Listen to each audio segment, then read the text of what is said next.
Sangli Kolhapur bypass रोडवरील Danoli फाट्यावर Hyundai MG electric कारचा भीषण अपघात. सोलापूर येथील 5 जखमी. सांगली कोल्हापूर रोडवर दानोळी फाट्यावर वर्धमान पाटील यांचे शेताजवळील रोडवर जैनापूर गावचे हद्दीत हुंदाई i20 आणि MG इलेक्ट्रिक कार मध्ये झालेल्या अपघातात सोलापूर येथील 5 जण जखमी झाले.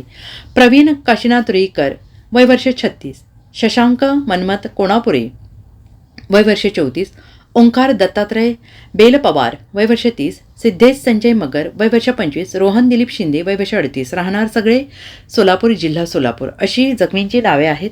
आणि याबाबतची फिर्याद जखमी प्रवीण काशीनाथ रुईकर वय वर्ष 36, व्यवसाय खाजगी नोकरी, राहणार भवानीपेठ, डाळगे प्लांट, सोलापूर, जिल्हा सोलापूर यांनी दिलेला अभिनंदन कुंतीनाथ करके, राहणार हेरले, तालुका हातकणंगले यांच्या विरोधात जयसिंगपूर पोलिसात गुन्हा दाखल करण्यात आला आहे.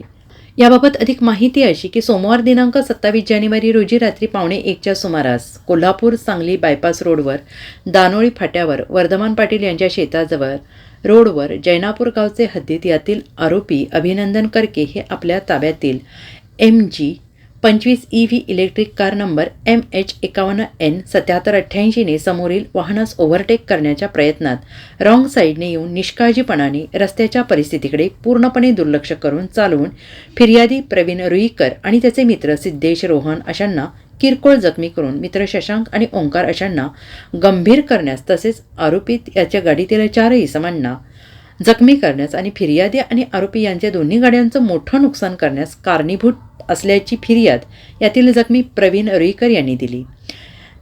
तक्रारीवरून आरोपी अभिनंदन कुंतीनाथ करके याच्या विरोधात जयसिंगपूर पोलिसात गुन्हा दाखल करण्यात आला आहे. तसेच पोलीस निरीक्षक सत्यवान हाके यांच्या आदेशाने गुन्ह्याचा तपास पोलीस हेड कॉन्स्टेबल पवार हे करत आहेत. Bureau report SVN Marathi, Sangli.